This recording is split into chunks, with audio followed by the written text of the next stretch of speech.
Happy Saturday, everybody. It's Dr. Matt with Full Potential Chiropractic here. Had a great question in the office on Thursday. People were talking about the detox as we're doing that detox workshop at the end of the month. It's 25th. It's Tuesday night at 6:15. It'll be right here in the basement.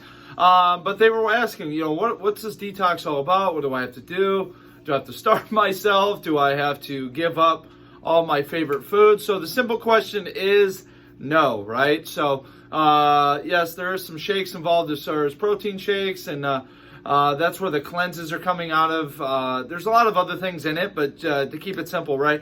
It's a clean shake. There's supplementation. But the whole part of it is not to eat like garbage during it. I mean, what the whole point is the detox if you continue eating like crap. So yes, you will have to eat healthier. You will have to eat cleaner to get the most out of this detox. If you're just hoping to take this detox and continue on with your crappy eating, just don't do it then. There's no point, right? Save your time, save your energy, just don't do it.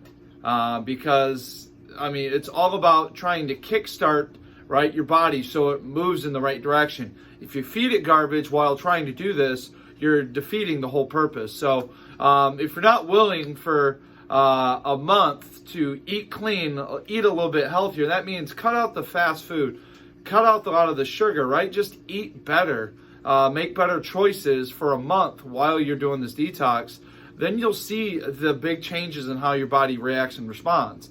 Because if you keep doing what you've been doing, you're always going to get what you've always gotten. So hopefully that answers the question. It's pretty blunt, but just want to make sure I get my point across when it comes to this detox, because I don't want to waste your energy or your money when you're investing in your health. Have a great Saturday, everybody.